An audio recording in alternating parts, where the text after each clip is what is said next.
Hello students, आज की class में हम लोग स्टार्ट करने जा रहे हैं कॉस्ट अकाउंटिंग। बहुत सारे बच्चे बहुत समय से कह रहे थे कि सर आप भी वीडियोस बनाइए, बहुत सारे लोग यूट्यूब पर वीडियोस डालते हैं, तो आप भी क्यों नहीं डालते अपनी वीडियोस यूट्यूब पर बना करके। तो बेटा एक ट्रायल करने जा रहा हूं मैं आज से।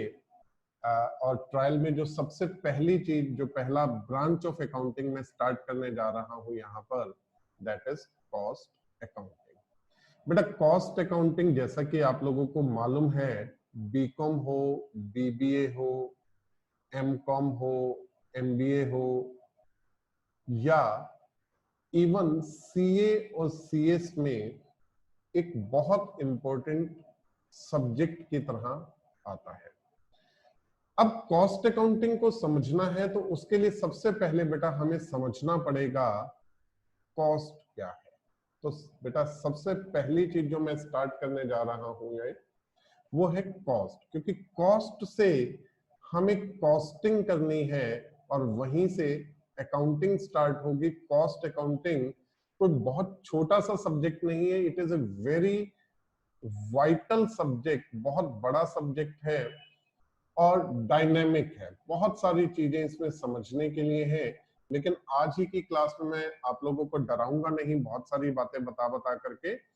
पहली क्लास है तो पहली ही क्लास में मैं आप लोगों को सिर्फ बहुत ही नॉमिनल सी इंफॉर्मेशन देने जा रहा हूं। What is cost? क्या आप जानते हो कॉस्ट क्या है? बेटा कॉस्ट है is the price incurred to manufacture or produce a product or a service। Cost क्या है बेटा? कॉस्ट वो पैसा जो खर्च किया गया है किसी भी प्रोडक्ट या सर्विस को बनाने में, चाहे वो उसकी प्रोडक्शन हो या मैन्युफैक्चरिंग किया हो हम लोगों ने। अगर हमने कोई भी पैसा खर्च किया है उसको बनाने में, रेडी टू सेल करने में, तो उस खर्चे को हम बोलेंगे उस प्रोडक्ट की कॉस्ट। अब कॉस्ट की बात की है सर, तो कॉस्ट में आएगा क्या क्या, कौन कौन से खर्चे इसमें शामिल किए जाएंगे? तो बेटा एलिमेंट्स ऑफ कॉस्ट की बात करूं मैं, तो एलिमेंट्स ऑफ कॉस्ट में हमारे तीन एलिमेंट्स आते हैं। The first one is material, the second one is known as labour and the third is expenses. अब हम समझ लेते हैं बेटा मटेरियल, लेबर और एक्सपेंसेस को थोड़ा सा डिटेल्स में।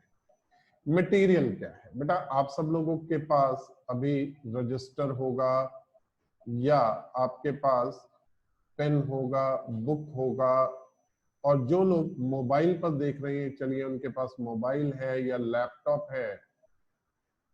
इन सब में अगर आप देखो तो कुछ ना कुछ फिजिकल मटेरियल का यूज हुआ है जो आपके हाथ में आपको नजर आ रहा है। चाहे वो रजिस्टर में पेपर का यूज हुआ हो, पेन में प्लास्टिक का यूज हुआ हो, या किसी और मटेरियल का यूज हुआ, बुक्स में पेपर का यूज हुआ है, मोबाइल में प्लास्टिक का या एल्युमिनियम का यूज हुआ है। इसी तरह से बाकी में भी जो फिजिकल सब्सटेंसेस का यूज हुआ है, that physical substances is known as material. ठीक है। Now what is labour? तो बेटा लेबर उन एम्प्लॉइज को बोला जाता है। Labour is basically those employees which are involve in the process of production to the sale of goods. Production से लेकर के सेल ऑफ गुड्स तक के बीच में जितने भी एम्प्लॉइज यूज हुए हैं, इन सबको हम लेबर की कैटेगरी में रखते हैं। ठीक है। अब सर लेबर का हमें पता लग गया, मटेरियल का पता लग गया, तो सर ये एक्सपेंसेस क्या है? तो बेटा इसके अलावा जो भी खर्चा हो रहा है, मटेरियल या लेबर के अलावा आपका जो भी खर्चा हो रहा है वो सब एक्सपेंसेस में आएगा, चाहे वो ट्रांसपोर्टेशन ऑफ गुड्स से लेकर के, ट्रांसपोर्टेशन से लेकर के चाहे वो ट्रांसपोर्टेशन तक हो। सर ये क्या बात हुई, ट्रांसपोर्टेशन से ट्रांसपोर्टेशन तक? बेटा ट्रांसपोर्टेशन ऑफ रॉ मटेरियल से लेकर के transportation of selling of goods तक हो या डिस्ट्रीब्यूशन ऑफ गुड्स तक हो, जितना भी खर्चा किया जाएगा वो सारा का सारा खर्चा कहां पर आएगा बेटा? एक्सपेंसेस में। ओके सर, ये बात समझ आ गई हम लोगों को बेटा कि हमारे तीन एलिमेंट्स होते हैं। The first element is material, the second element is labour and the third element is expenses. ठीक है, अब मटेरियल को हम आगे फर्दर डिवाइड करते हैं इन two parts. The first part is known as direct material. The second part is known as indirect material. इसी तरह से बेटा हमारी लेबर को भी हम दो पार्ट्स में डिवाइड करेंगे और एक्सपेंसेस को भी दो पार्ट्स में डिवाइड करेंगे। The first part is known as direct labor और indirect labor। इसी तरह से एक्सपेंसेस में डायरेक्ट एक्सपेंसेस और इनडायरेक्ट एक्सपेंसेस। ठीक है ना, तो direct material, indirect material, direct labour और इनडायरेक्ट लेबर, डायरेक्ट एक्सपेंसेस और इनडायरेक्ट एक्सपेंसेस, ये इस तरह से हमारे पास हमने मटेरियल, लेबर और एक्सपेंसेस को तीन तीन पार्ट्स में डिवाइड कर दिया। मगर सर ये है क्या, हमने इनको तीन पार्ट्स में डिवाइड क्यों किया? ऐसा होता है बेटा कि जो कॉस्ट ऑफ प्रोडक्ट होती है, इस प्रोडक्ट में हम कह सकते हैं जो कॉस्ट ऑफ प्रोडक्ट होती है, इस प्रोडक्ट में दो तरह की कॉस्ट शामिल होती है। एक कॉस्ट वो जो डायरेक्ट कॉस्ट है। सर डायरेक्ट कॉस्ट क्या हुआ? तो बेटा अगर मैं आपको ये कहूं कि आपके हाथ में जो पेन है, इस पेन को अगर हम प्रोड्यूस करना चाहें तो हमारी कॉस्ट क्या होगी? तो अगर आप अंदाजा लगाओ कि आपके हाथ में जो पेन है, इस पेन में सर प्लास्टिक कितने का लगा हुआ होगा? मान लो एक बैग ऑफ प्लास्टिक से अगर 1,00,000 पेन बन सकते हैं और वो बैग ऑफ प्लास्टिक 1000 रुपीज का आता है, तो सर 10 पैसे का या 1 पैसे का लगा।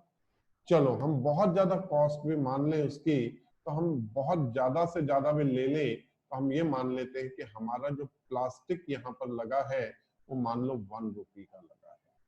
ठीक है, इसके अलावा आपके पास पेन में और क्या है? सर पेन में एक रिफिल है, क्योंकि बिना रिफिल के तो पेन नहीं चलेगा। तो बेटा अगर आप मार्केट में भी जाओगे रिफिल लेने के लिए और सेम पेन का रिफिल भी लेना चाहोगे तो 1 रुपये या 2 रुपये में बड़े आराम से आपको ये रिफिल मिल जाता है। इसके अलावा और पेन में क्या है? सर पेन बनाने वाले का खर्चा आया होगा। तो बेटा कितना खर्चा आ गया होगा? ये पेन अगर मैं आपको प्लास्टिक एज इट इज बना करके दूं और ये प्लास्टिक की कैप, प्लास्टिक का बॉडी और सब कुछ हो, बीच में रिफिल डाला और रिफिल डाल करके उसको नॉब को बंद कर दिया अगर आपने, तो कितनी लेबर लग गई होगी? सर बहुत हद हो गई। तो एक पेन के लिए लेबर हम 10 पैसे दे देंगे। 10 पैसे भी वैसे तो बहुत ज्यादा है, चलो मान लो 10 पैसे दे देंगे इसको। और क्या दिखा सर आपको? आपको पेन में क्या नजर आ रहा है वो? तो सर मेरे को तो और कुछ नजर नहीं आ रहा है। तो डायरेक्ट कॉस्ट का मतलब वो कॉस्ट जो हमें नजर आ रही है, उस कॉस्ट को हम डायरेक्ट कॉस्ट बोलेंगे। हालांकि लेबर भी हमें नजर नहीं आ रही है, लेकिन फिर भी हमें ये मालूम है कि इस पेन को बनाने में डेफिनेटली लेबर ने कुछ ना कुछ काम तो जरूर किया होगा, बिना लेबर के काम नहीं हुआ होगा। तो ऐसी कॉस्ट हमारी डायरेक्ट कॉस्ट होगी जो हमें सामने नजर आ रही है। और बाकी की जितनी भी कॉस्ट है बेटा वो सारी की सारी क्या है, इनडायरेक्ट कॉस्ट है। तो सर हम इनडायरेक्ट कॉस्ट को कैसे कैलकुलेट करेंगे और डायरेक्ट कॉस्ट को कैसे कैलकुलेट करेंगे? तो एक बार हम लोग इसको पहले समझ लेते हैं कि डायरेक्ट कॉस्ट में आएगा क्या क्या। बेटा डायरेक्ट कॉस्ट में तीन चीजें आती हैं। One is direct material, obviously जो हमने ऊपर समझा। The second is direct labour and the third one is direct expenses. इस तरह से हमारे पास तीन चीजें शामिल करने से, तीन चीजों को कंबाइन करने से हमारे पास जो कॉस्ट आएगी, इस कॉस्ट को बोला जाएगा बेटा direct cost. Sir direct material एक बार दोबारा बता दो क्या है? तो the material used to produce a product, वो मटेरियल जो एक प्रोडक्ट को बनाने में यूज हुआ, उस प्रोडक्ट को या उस मटेरियल को बोला जाएगा direct material. And it has significance in the product. बेटा आपका प्रोडक्ट में बनाने में जो गुड्स, जो मटेरियल यूज हुआ, वो तो है ही है।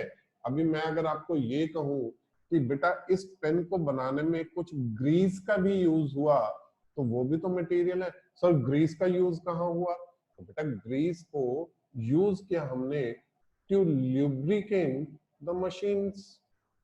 आपके जिन मशीनरीज के जरिए ये सारा प्रोडक्शन हो रहा है, वो मशीन स्मूथली वर्क करे, इसके लिए हमने ग्रीस का यूज किया। अब ग्रीस भी तो उस मटेरियल का पार्ट हो गया ना जो हमने यूज किया। और मैंने क्या लिखा? Material use to produce a product. तो कौन सा? इस हिसाब से तो ग्रीस का भी यूज हुआ, लेकिन साथ में एक कंडीशन और आ गई, it has significance in the product.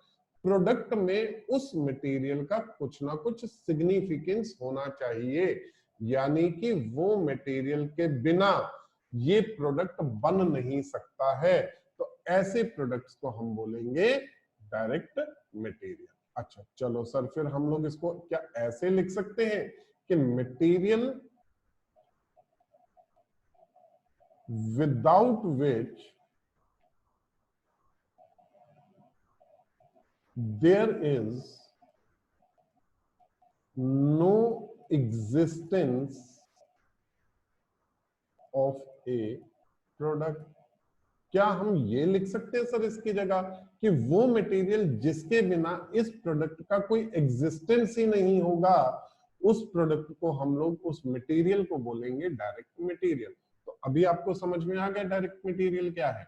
Direct material वो मटेरियल है जिसके बिना एक प्रोडक्ट का कोई अस्तित्व ही नहीं है। ठीक है। अब डायरेक्ट लेबर, तो क्या हम सर ये बोल सकते कि direct labour is the labour which is directly involve in the process of production? क्या डायरेक्ट लेबर वो है? क्या हम कह सकते हैं कि direct labour is the labour या amount paid to the labor directly involved in the process of production? क्या हम ये कह सकते हैं सर? तो बिल्कुल कह सकते हैं बेटा। आपकी डायरेक्ट लेबर वही लेबर है जो प्रोडक्शन में डायरेक्टली इन्वॉल्व है। जो लेबर आपकी प्रोडक्शन में डायरेक्टली इन्वॉल्व नहीं है, यानी जिस लेबर के बिना आपका प्रोडक्शन का काम चल सकता है, वो इनडायरेक्ट लेबर होगी। और जिस लेबर के बिना आप अपनी प्रोडक्शन का काम स्टार्ट ही नहीं कर सकते, आप प्रोडक्शन कर ही नहीं सकते, उस लेबर को हम बोलेंगे डायरेक्ट लेबर। ठीक है। तो सर डायरेक्ट एक्सपेंसेस के लिए क्या यही चीज हम डायरेक्ट एक्सपेंसेस में बोल सकते हैं कि direct expenses are those expenses which are directly involve in the process of production? नहीं। अब डायरेक्ट एक्सपेंसेस में थोड़ा सा चेंज है। Direct expenses are expenses incurred for the purchase of raw material। यहां पर डायरेक्ट एक्सपेंसेस हमारे वो खर्चे हैं जो हमने रॉ मटेरियल की परचेज तक के खर्चे किए। एक बार गुड्स परचेज्ड हो गए and transported to the warehouse of plant, तो वहां तक आने के खर्चे जितने भी होंगे सारे डायरेक्ट एक्सपेंसेस हैं। बाकी सारे के सारे खर्चे हमारे इनडायरेक्ट की कैटेगरी में आएंगे। ठीक है सर, कोई एग्जांपल दे दो। तो बेटा इसके एग्जांपल्स की अगर मैं बात करूं तो इसके एग्जांपल्स हैं फ्राइट इनवर्ड या carriage inward, dock charges, custom duty etcetera. यानी ये वो खर्चे जो हमारे रॉ मटेरियल को खरीदने में और उसको ट्रांसपोर्टेड करने के लिए हमने खर्च किए हैं to the warehouse of the plant. Plant जो हमारा लगा हुआ है उसके गोडाउन तक लाने के जितने भी खर्चे होते हैं सारे खर्चे हमारे क्या कहलाएंगे? डायरेक्ट एक्सपेंसेस कहलाएंगे। सर इनडायरेक्ट कॉस्ट क्या है? तो बेटा इनडायरेक्ट कॉस्ट भी 3 पार्ट्स में डिवाइडेड है। पहला इनडायरेक्ट मटेरियल। अब जो डायरेक्ट मटेरियल नहीं है वो सारा का सारा इनडायरेक्ट है। इनडायरेक्ट लेबर, तो जितना भी खर्चा हमने जो भी लेबर का कॉस्ट हमने पे किया है जो प्रोडक्शन से रिलेटेड नहीं है वो सारा का सारा इनडायरेक्ट लेबर। और बाकी जितने भी खर्चे हमने किए हैं जो हमारे प्रोडक्शन से डायरेक्टली रिलेटेड नहीं है या जो परचेज ऑफ रॉ मटेरियल से नहीं है, इवन दो यहाँ पे जो मैन्युफैक्चरिंग लेबर या वेजेस पे की जाएगी वो भी हमारी इनडायरेक्ट एक्सपेंसेस का पार्ट होगी। ये 11th क्लास में या फर्स्ट ईयर में आपने इसको पढ़ा था कि जो मैन्युफैक्चरिंग एक्सपेंसेस होते हैं, जो मैन्युफैक्चरिंग वेजेस पे की जाती है, it is the part of direct cost. लेकिन कॉस्ट अकाउंटिंग में डायरेक्ट कॉस्ट का मीनिंग थोड़ा सा मतलब बदल जाता है बेटा। यहाँ पर मैन्युफैक्चरिंग कॉस्ट जो है वो इनडायरेक्ट एक्सपेंसेस का पार्ट मानी जाती है। अब सर ये 3 खर्चे हमने किए, इनडायरेक्ट मटेरियल, इनडायरेक्ट लेबर और इनडायरेक्ट एक्सपेंसेस। हम इन तीनों को एक नया नाम दे देते हैं और ये नाम क्या है बेटा? इस नाम को बोला जाएगा ओवरहेड्स। ओवरहेड्स का मतलब क्या हो गया बेटा? ऊपरी खर्चे। हमने ऊपरी खर्चे किए हैं। ठीक है जी। अब ऊपरी खर्चे तो हमने कर दिए, सर ये कॉस्ट को कैसे ऐड करेंगे? तो बेटा इसको समझने के लिए आपको ओवरहेड्स की थोड़ी सी स्टडी और करनी पड़ेगी। ओवरहेड्स, अभी ओवरहेड्स को समझने के लिए आप ये समझो कि ओवरहेड्स होते कहां पर है। तो हमारी जो प्रोडक्शन है और सेल है, इस ये 3 डिपार्टमेंट्स में हमारी कॉस्ट जो है वो इनकर्ड होती है। कौन कौन से 3 डिपार्टमेंट्स होते हैं बेटा? सबसे पहले, और तीनों डिपार्टमेंट्स में हमारे ऊपरी खर्चे होंगे। सबसे पहले होते हैं फैक्ट्री ओवरहेड्स। क्या आपको हमेशा ऐसा लगता है कि फैक्ट्री में डायरेक्ट कॉस्ट के अलावा कभी कोई और कॉस्ट नहीं खर्च जाती? मैं बताता हूं बेटा। जैसे फॉर एग्जांपल फैक्ट्री लाइटिंग, ये हमारा फैक्ट्री ओवरहेड है। और बताता हूं बेटा, लेबर के साथ क्लीनर है या हेल्पर लगा हुआ है मशीनिस्ट के साथ, ये हमारा फैक्ट्री ओवरहेड है। इसके अलावा फैक्ट्री में बेटा और खर्चे हो रहे हैं, जैसे कैंटीन एक्सपेंसेस हो रहे हैं हमारे, ये हमारा हो गया। फैक्ट्री में लेबर को खुद काम करना चाहिए, लेकिन उनके ऊपर हमने एक सुपरवाइजर बिठा रखा है। फैक्ट्री मैनेजर की सैलरी है, ठीक है ना। और भी बहुत सारे दुनिया जहान के खर्चे होते हैं जो फैक्ट्री में होते हैं, और ये सारे के सारे खर्चे हमारे क्या कहलाएंगे बेटा? फैक्ट्री ओवरहेड्स, ठीक है। Now the second is known as, second department जहां पर हमारे बहुत ज्यादा खर्चे होते हैं और ये सारे के सारे ही हमारे ओवरहेड एक्सपेंसेस होते हैं, वो होते हैं office and administration overheads. Office and administration overhead. Sir office and administration में तो बहुत सारे खर्चे हैं बेटा, जितनी भी ऑफिस सैलरीज पे की जाती है सारे ओवरहेड्स हैं।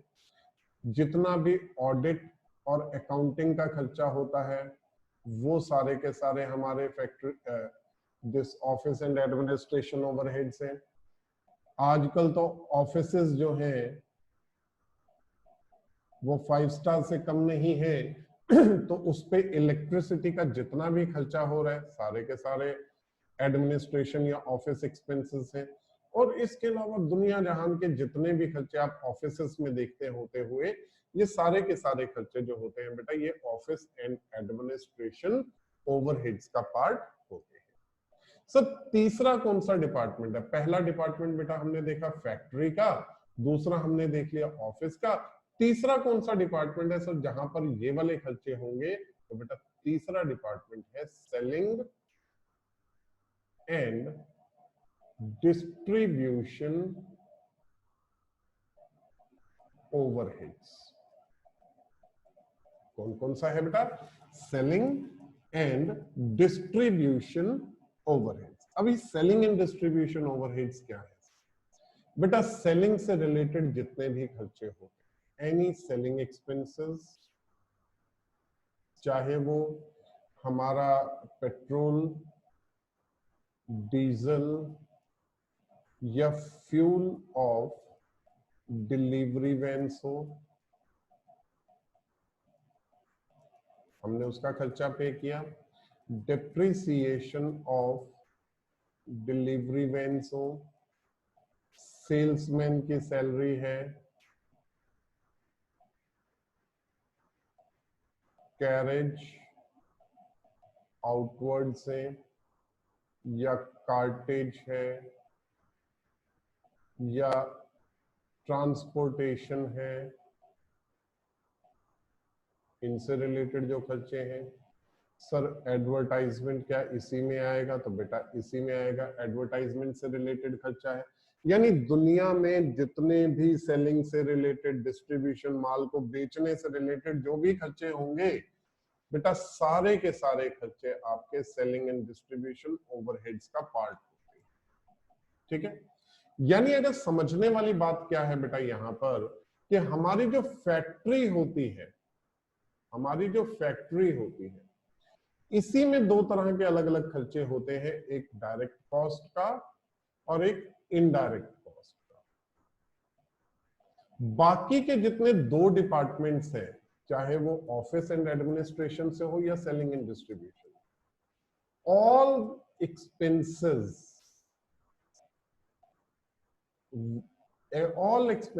will be treated as overheads। जितने भी खर्चे ऑफिस में होते हैं या सेलिंग एंड डिस्ट्रीब्यूशन से रिलेटेड होंगे, वो सारे के सारे ऊपरी खर्चे हैं, वो ओवरहेड्स हैं। सिर्फ फैक्ट्री एक ऐसा प्लेस होता है, एक ऐसा डिपार्टमेंट है जहां के खर्चों को हम दो पार्ट्स में डिवाइड करते हैं। One is direct cost and another one is indirect cost. Clear है बेटा? अब आ जाते हैं हम लोग वापस कॉस्ट पर। अब अगर हम कॉस्ट की बात करें, जो मैंने कहा था अमाउंट इनकर्ड टू मैन्युफैक्चर और प्रोडक्शन ऑफ ए प्रोडक्ट और service is known as cost. अब ये कॉस्ट जो है वो कितनी तरह से कैलकुलेट की जा सकती है, या कॉस्ट के क्या डिपार्टमेंट्स होते हैं या क्या डिविजन्स होते हैं? तो बेटा सबसे पहले तो आपकी जो कॉस्ट निकलती है वो डायरेक्ट कॉस्ट होती है। और ये डायरेक्ट कॉस्ट कौन सी कॉस्ट होती है बेटा? डायरेक्ट कॉस्ट होती है सर जो जिसमें हम डायरेक्ट मटेरियल, डायरेक्ट लेबर और डायरेक्ट एक्सपेंसेस को ऐड करते हैं। इस कॉस्ट को हम क्या बोलते हैं बेटा? डायरेक्ट कॉस्ट बोलते हैं।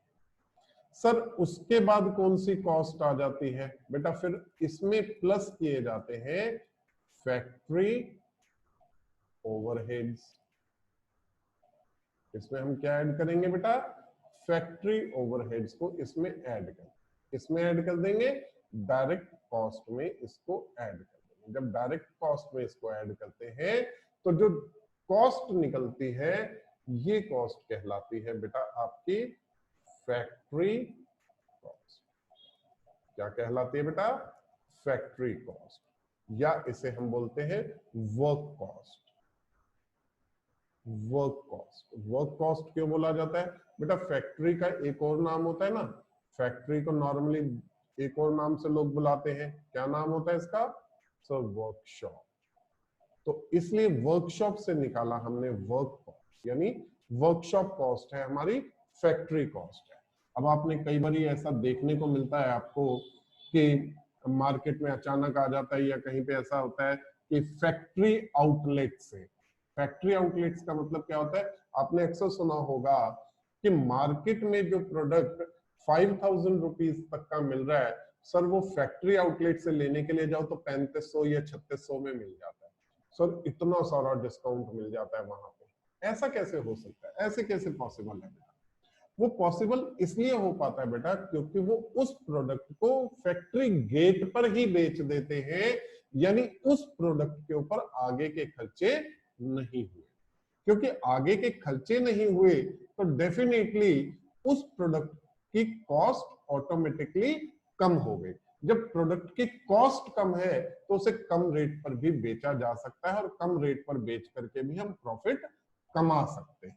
ठीक है, लेकिन आपने कोई फैक्ट्री आउटलेट नहीं लगाया।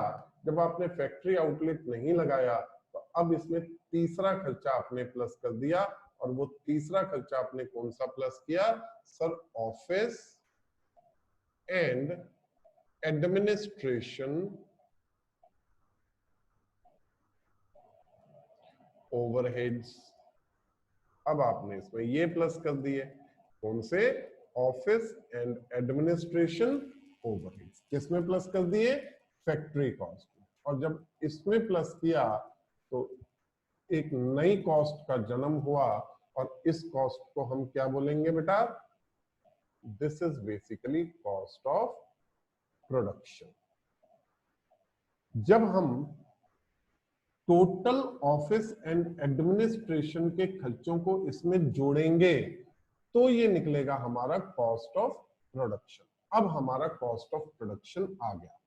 हालांकि कॉस्ट ऑफ प्रोडक्शन को निकालने के लिए हमारे पास कुछ और भी चीजें होती हैं, वो आगे जाकर के मैं जो चैप्टर स्टार्ट कराऊंगा आपको, सबसे पहला चैप्टर जो इसका है न्यूमेरिकल्स का, दैट इज कॉस्ट शीट। जब मैं कॉस्ट शीट स्टार्ट कराऊंगा नेक्स्ट क्लास में आप लोगों को, तो बेटा वहां पर आपको कॉस्ट ऑफ प्रोडक्शन के बारे में कुछ और बातें भी सीखने को मिलेंगी। लेकिन थियोरेटिकली अगर हम देखें तो फैक्ट्री कॉस्ट में जब हम ऑफिस एंड एडमिनिस्ट्रेशन ओवरहेड्स को ऐड करते हैं तो ये हमारे पास निकलता है बेटा कॉस्ट ऑफ प्रोडक्शन।